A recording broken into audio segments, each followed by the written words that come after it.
एक साधारण सा गांव, जहां न सड़क थी, न बिजली थी और न ही शिक्षा की कोई व्यवस्था। लेकिन इसी गांव से निकले एक नौजवान ने न सिर्फ राजनीति में बल्कि शिक्षा के क्षेत्र में भी बहुत बड़ा कदम लिया, जिसके फलस्वरूप कई हजारों बच्चों को शिक्षा प्राप्त हुई। हम बात कर रहे हैं प्रताप भैया की। 10 दिसंबर 1930 च्यूरीगाड़ नाम का गांव, यहीं जन्मे थे प्रताप भैया। पिता आन सिंह स्वतंत्रता संग्राम सेनानी और पंडित गोविंद बल्लभ पंत के समय जिला परिषद सदस्य।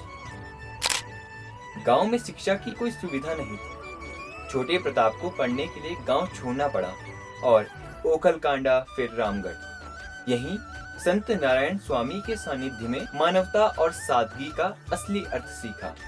1947 जब पूरा भारतवर्ष स्वतंत्रता का जश्न मना रहा, प्रताप भैया पहुंचे नैनीताल के राजकीय इंटर कॉलेज। वाद विवाद प्रतियोगिता में धूम मचाई।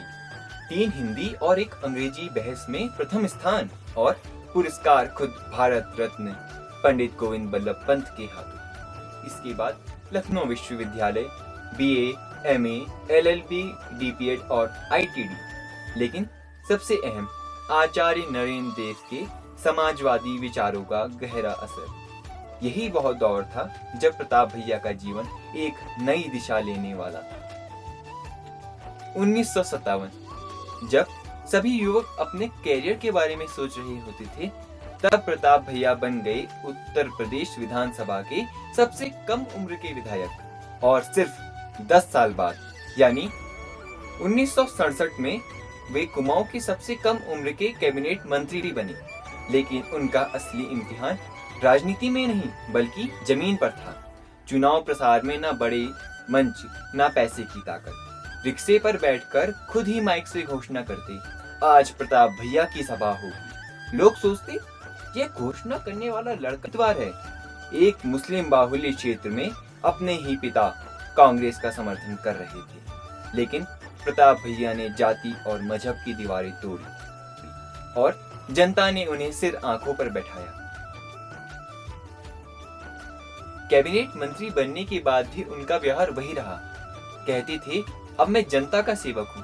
पिता ने जब उन्हें कुर्सी पर बैठते देखा तो डांट लगाई, कहा, नीचे बैठो, तुम जनता के सेवक हो और सेवक हमेशा जमीन पर बैठता है। और प्रताप भैया ने ताउम्र यही नियम निभाया। जहाँ लोग मंच पर बैठने की होड़ लगाते थे, वे हमेशा आखिरी पंक्ति पर जाकर बैठते, हंसते हुए कहते, इससे पीछे तो कोई सीट है ही नहीं, कम से कम यहाँ से और कोई पीछे तो भेज नहीं सकेगा। प्रताप भैया मानते थे, शिक्षा सिर्फ पढ़ाई का साधन नहीं है बल्कि मानवीय मूल्यों और आत्मनिर्भरता का आधार भी है। इसी सोच के साथ उन्होंने 1968 में स्थापना करी थारू इंटर कॉलेज खटीमा की और फिर इसके बाद 1962 के भारत चीन युद्ध के बाद उन्होंने 1964 में स्थापना करी भारतीय शहीद सैनिक विद्यालय नैनीताल। फिर इसके बाद उन्होंने 1930 में स्थापना करी राष्ट्रीय शहीद सैनिक स्मारक विद्यापीठ नैनीताल तथा इनके अलावा 100 से भी अधिक विद्यालय उन्होंने स्थापित किए। यही उनका सपना था, शिक्षा हर गांव तक पहुंचे। उन्होंने जातिवादी व्यवस्था को नकार दिया। इसकी शुरुआत उन्होंने स्वयं से करी। अपने नाम जाति सूचक शब्द हटाकर समाज को भी संदेश दिया। बाद में जब उन्होंने नैनीताल में भारतीय शहीद सैनिक विद्यालय नैनीताल की स्थापना करी तो उन्होंने छात्रों के साथ साथ शिक्षक व कर्मचारियों को जाति सूचक शब्द के इस्तेमाल से सख्त परहेज रखा। समाजवाद का झंडा लिए प्रताप भैया ने एक नारा दिया, काम का बंटवारा इंसान बराबर। उनकी सादगी, उनके आदर्श और उनकी शिक्षा के लिए की गई तपस्या आज भी उत्तराखंड की धड़कनों में जिंदा है। वे कहते थे, पद और कुर्सी स्थायी नहीं लेकिन सेवा और शिक्षा की रोशनी अमर है। श्री प्रताप भैया एक ऐसा नाम जो हमें हमेशा याद दिलाएगा कि सच्चा नेता वही है जो जनता का सेवक बनकर जिए। प्रताप भैया का जीवन केवल राजनीति या समाज सेवा की यात्रा नहीं था, वह एक ऐसी मशाल थे जिसने उत्तराखंड की आने वाली पीढ़ियों को शिक्षा, संस्कार और सादगी का रास्ता दिखाया। उनके कामों को देखकर ही समाज ने उन्हें उत्तराखंड का मदन मोहन मालवीय कहा।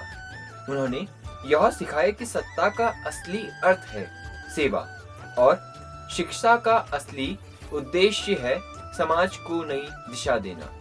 आज जब मैं उनके जीवन पर नजर डालता हूँ तो मुझे गर्व होता है और मैं स्वयं उनके विचारों और उनके जीवन से गहराई से प्रभावित हुआ हूँ। उनकी कहानी केवल इतिहास नहीं है बल्कि एक ऐसा मार्गदर्शन है जो आने वाली पीढ़ियों के लिए प्रेरणा बनेगा।